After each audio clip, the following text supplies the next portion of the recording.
Elevate your biblical understanding with our masterclass on the Book of Ruth. Together, we'll venture beyond the surface-level love story and examine Israel's domestic life during the tumultuous period of the Judges. While many scholars focus on four purposes, our in-depth analysis will reveal a vital fifth: the inadequacy of the law and the essential nature of God's grace. Through expert-led discussion, we'll explore how the Book of Ruth portrays everyday individuals grappling with the Mosaic Law, only to confront a stark reality: the law brings sin and death, not life. As the Apostle Paul teaches, it's God's grace that liberates us.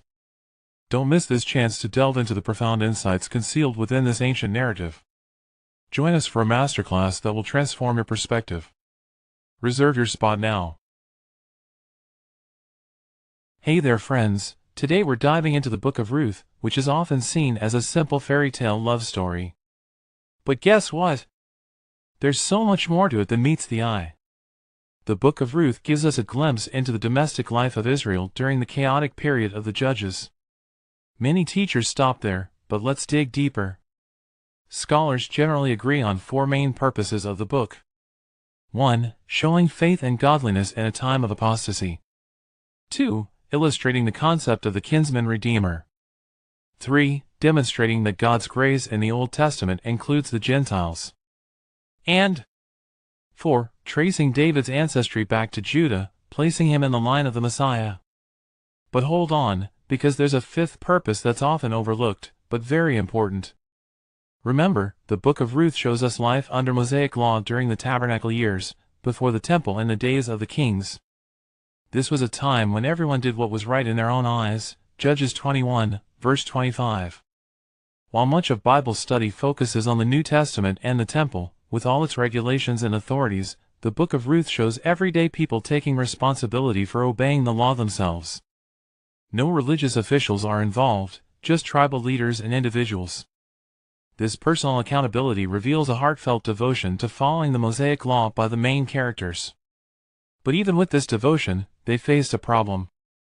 The law became a prison, as the Apostle Paul described in Galatians 3, verses 23 to 25.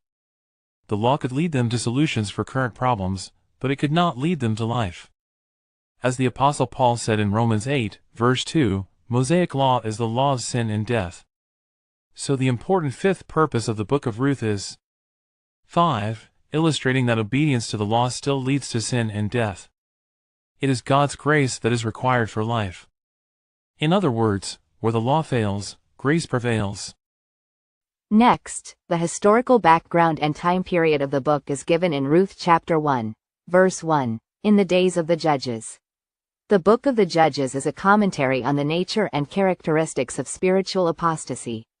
The covenant failures of Israel in the Book of Judges are contrasted with the covenant faithfulness of Jehovah in the Book of Ruth. The overriding principle of the Book of Judges is failure through compromise. Unlike the Book of Judges, though, the Book of Ruth is the story of sacrifice rather than self-centered interests.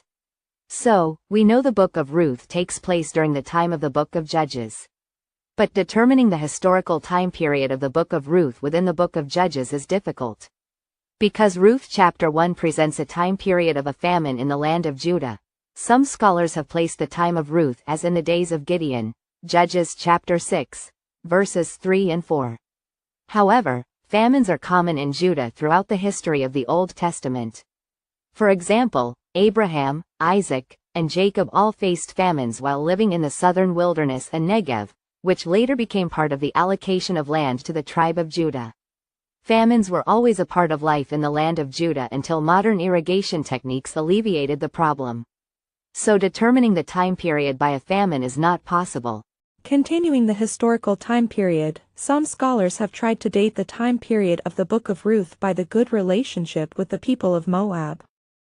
Moab in Genesis 19, verse 37, was a son of Abraham's nephew Lot. Lot fathered his sons by incestuous unions with his daughters. Moab was the son of Lot and his elder daughter. Ammon was the son of Lot and his younger daughter. These sons of Lot, Moab and Ammon, settled on the south and east sides of the Dead Sea, as seen during the Exodus and throughout the books of Samuel and the Kings. Their descendants varied between being friends, pests, and enemies with Israel. So again, determining the exact time period by the relationship with Israel is not possible, other than the time period of the Judges, as stated prior. Another possible insight is in the fact that the name of David, the future king, is mentioned in Ruth chapter 4, but Solomon is not. The lack of mention of Solomon suggests that the Book of Ruth was written during the reign of David. Suggested authors include Samuel the prophet, David the king, or another member of David's court or family. In contrast, some scholars have suggested that the Book of Ruth was written in the time of Ezra and Nehemiah as a protest against the stringent laws Ezra and Nehemiah enforced prohibiting marriage between Jews and Gentiles. But the lack of the mention of Solomon and his foreign wives would seem to work against that supposition. So what can we conclude about the historical time period of the Book of Ruth? 1. The events take place during the days of the Judges. 2. There was a famine at the beginning of the story.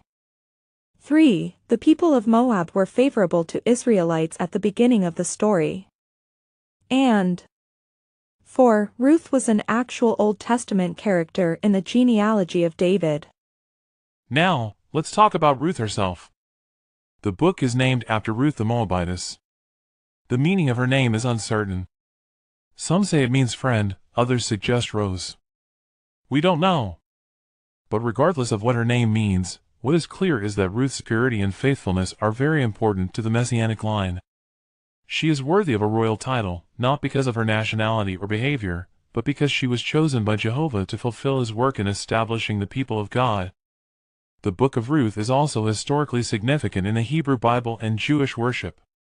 It is one of the 5 books included in the Megillah, which were read in the synagogue on special occasions. The Book of Ruth was read at the Feast of Weeks, later known as Pentecost. Greek translators considered the book an appendix to the Book of Judges, but later editions of the Septuagint indicated a break between Judges and Ruth. So, what can we learn from the structure and content of the Book of Ruth? The book is laid out in a natural, sequential outline based upon the chapter divisions. Here's the breakdown we'll explore in this study. Chapter 1. Violations of the Law. Chapter 2. Benefits of the Law. Chapter 3. Limitations of the Law. Chapter 4, verses 1 to 12. Failure of the Law. And Chapter 4, verses 13 to 22. God's provision through faith. Thank you for joining us on this enlightening journey through the Book of Ruth. We've only scratched the surface of the profound insights this ancient narrative holds. To continue exploring the transformative lessons hidden within its chapters, be sure to join us in the next video. We'll dive even deeper into the text of the Book of Ruth, uncovering more about faithfulness, the power of redemption, and the enduring love that changed the course of history. Don't miss out. See you in the next video. Thank you for joining our masterclass on the Book of Ruth. Today, we've only scratched the surface of the profound truths hidden within this ancient text. In our next video, we'll dive even deeper into the historical time period and more, exploring the beautiful tapestry of redemption woven throughout Ruth's journey. Don't miss out on the revelations awaiting you. Subscribe to our channel and hit the notification bell to ensure you don't miss our next insightful session. Keep seeking, keep learning, and let's grow together. See you in the next video.